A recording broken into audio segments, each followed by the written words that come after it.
Classificação das pulsões.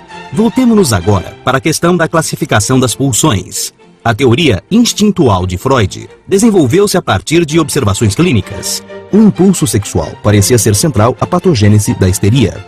Freud estava principalmente preocupado com o impulso sexual durante a década de 1890 e no início do século XX. Embora originalmente tivesse postulado um instinto autopreservativo nos anos 1890, não o elaborou até uns 20 anos depois. À medida que a teoria psicanalítica evoluía, sua teorização sobre o papel dos instintos tornou-se cada vez mais abstrata e afastada de dados clínicos. As hipóteses de Freud sobre sua classificação se modificaram e se desenvolveram no transcurso de 3 décadas. Na sua última formulação, Freud presume a existência de 2 impulsos, o sexual e o agressivo. O primeiro impulso dá origem ao componente erótico das atividades mentais, enquanto o outro gera o componente puramente destrutivo. Tal teoria presume que em todas as manifestações pulsionais que podemos observar, sejam normais ou patológicas, participam ambas as pulsões, sexual e agressiva. Para empregar a terminologia de Freud, os 2 impulsos se encontram regularmente fundidos, embora não necessariamente em quantidades iguais. Assim, mesmo o mais insensível ato de crueldade intencional, que aparentemente parece satisfazer apenas algum aspecto do impulso agressivo, ainda assim possui algum significado sexual inconsciente para seu autor e lhe proporciona certo grau de gratificação sexual inconsciente. Do mesmo modo, não há ato de amor, por mais terno que seja, que não proporcione ao mesmo tempo um meio inconsciente de descarga da pulsão agressiva. Queremos dizer com isso que as pulsões não são observáveis como tal no comportamento humano de forma pura ou não mesclada. São abstrações dos dados da experiência. São hipóteses, conceitos operacionais, para usar a expressão que está em moda hoje em dia, que acreditamos que nos permitem compreender e explicar nossos dados na forma mais simples e sistemática possível. De modo que não devemos esperar ou procurar um exemplo clínico o qual a pulsão agressiva apareça isolada da sexual ou vice-versa. Distinguimos então 2 impulsos ou pulsões. Um deles é chamado de pulsão sexual ou erótica e o outro de pulsão agressiva ou destrutiva. Assim, temos então 2 espécies de energia psíquica. A energia que está ligada à pulsão sexual tem o nome de libido e a que está ligada à pulsão agressiva leva o nome de energia agressiva. Pulsão sexual, libido, pulsão agressiva, energia agressiva. É importante perceber que a divisão dos impulsos em sexual e agressivo em nossa teoria atual se baseia na evidência psicológica.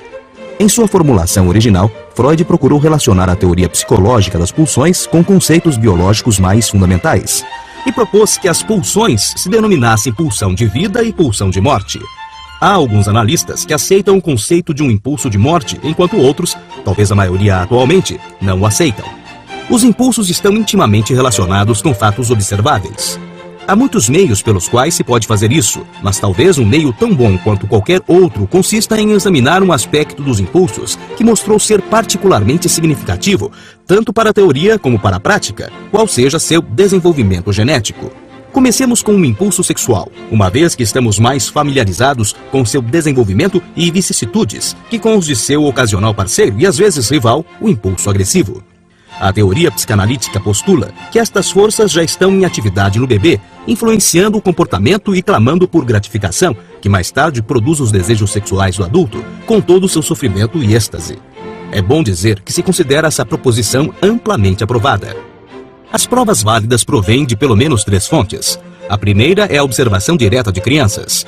São óbvias as evidências de desejos e comportamentos sexuais em crianças pequenas, quando se quer observá-las e conversar com elas com disposição objetiva e sem preconceitos. Infelizmente, é aí que surge o obstáculo, porque precisamente em virtude da necessidade de cada pessoa esquecer e negar os desejos e conflitos sexuais da sua própria infância remota, quase ninguém, antes das descobertas de Freud, foi capaz de reconhecer a presença evidente de desejos sexuais nas crianças que observara. As outras fontes de evidência sobre este ponto provêm da análise de crianças e de adultos. No caso da análise de crianças, pode-se ver diretamente, e no caso da análise de adultos, inferir reconstrutivamente a grande significação dos desejos sexuais infantis, bem como sua natureza. Vamos agora tratar de modo sistemático aquilo que se conhece da sequência típica das manifestações do impulso sexual desde a infância. Freud, em 1905, nos 3 ensaios sobre a sexualidade, descreveu seus pontos essenciais. O aluno deve compreender que as fases a serem descritas não são tão distintas uma da outra quanto nossa apresentação esquemática pode transparecer. Na realidade, cada fase se confunde com a seguinte e as duas se superpõem, de modo que a transição de uma para a outra é muito gradual. Pela mesma razão, os períodos assinalados como duração de cada fase devem ser entendidos como muito próximos. Fase oral. Nos primeiros meses de vida, o bebê experimenta fome e frustração na ausência do seio e a descarga que satisfaz a necessidade de tensão quando o seio está presente. Tensão e fome forçam o reconhecimento e a aceitação de pessoas no mundo externo. Segundo Freud, então, a primeira percepção psicológica de um objeto surge da intensa necessidade fisiológica de uma experiência familiar que proporciona gratificação e alivia a tensão. A resposta da mãe à criança é decisiva para lançar as fundações para a base mais rudimentar e essencial do desenvolvimento posterior de relações de objeto e a capacidade para ingressar no mundo dos seres humanos. Ela se torna o primeiro objeto de amor para o bebê no sentido em que é reconhecida como fonte da gratificação da fome e a provedora do prazer erótico que o bebê obtém a partir do sugar. Se um relacionamento confiável e afetuoso foi estabelecido entre mãe e filho durante os primeiros meses de vida, o palco está preparado para o desenvolvimento de relacionamentos confiáveis e afetuosos com outras pessoas ao longo da vida. Ao contrário, quando o vínculo inicial mãe-bebê e a experiência de alimentação são perturbados, está estabelecida a base para problemas subsequentes na área de relações de objeto. Se a mãe não está disponível durante a fase inicial de sucção do estágio oral, a frustração pode ser tão intensa que o bebê cresce com desejos intensos de ser alimentado e cuidado por outros.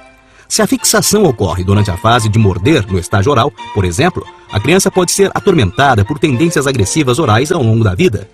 Estes impulsos podem ser manifestados em um apetite voraz ou uma tendência a fazer comentários mordazes sobre os outros, os quais são destrutivos para os relacionamentos. Fase anal. Após os bebês passarem pelo estágio oral durante os primeiros 18 meses de vida, eles entram no estágio anal, que dura aproximadamente dos 18 aos 36 meses de idade. Uma diferença notável é que, no estágio anal, a criança é muito menos passiva do que no estágio oral. Além disso, as demandas do treinamento esfincteriano durante o período anal conduzem a uma luta de vontades entre mãe e filho. A erotização do estágio anal envolve tanto a sensação de prazer da excreção como, posteriormente, a estimulação erótica da mucosa anal por meio da retenção das fezes. Freud observou a conexão entre impulsos anais e sádicos. Inicialmente, o objeto da atividade anal sádica é as fezes, e sua eliminação é considerada como um ato sádico. À medida que o estágio anal progride, o sadismo assume uma natureza mais impessoal. Nas lutas em desenvolvimento em relação ao treinamento esfincteriano, a criança aprende a exercer poder sobre os pais cedendo ou retendo as fezes. A sensação de poder sobre um ambiente que surge com o controle do esfíncter representa outro elemento sádico. Relativo ao esfíncter, músculo circular que envolve alguns orifícios naturais, assim como a embocadura do canal excretor de certos órgãos ocos. O esfíncter se compõe ou de músculos estriados, que obtêm as estimulações da consciência, ou de fibras musculares lisas, que se contraem e se relaxam sob a influência de estimulações reflexas, ou ainda da mistura das duas. Antes do treinamento esfincteriano, a eliminação e a retenção prazerosa são essencialmente autoeróticas, porque elas não exigem a presença ou o auxílio de um objeto externo. O ato de defecção durante este período está imbuído de um sentimento de onipotência como resultado. As fezes tornam-se libidinizadas porque representam prazer. Posteriormente, a criança desenvolve uma visão ambivalente das fezes como conteúdos do corpo que são tanto externos como internos. Em outras palavras, a criança considera as fezes tanto como eu quanto como não eu. Por um lado, as fezes são amadas e retidas ou reinternalizadas. Por outro lado, são odiadas e expelidas. A ambivalência associada ao estágio anal pode ser transferida para objetos do ambiente externo. A estimulação associada à limpeza da área anal pode levar a fortes sentimentos eróticos em relação à mãe.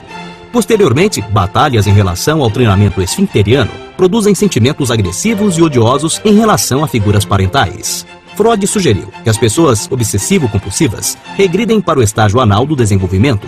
A ambivalência associada às fezes, em conjunção com o controle parental, leva estas pessoas a tornarem-se compulsivamente asseadas, rígidas, dominadoras e pedantes. Freud também as descreveu como intensamente ambivalentes, atormentadas por sentimentos simultâneos, tanto de controlar e de reter o objeto, quanto de expeli-lo e destruí-lo.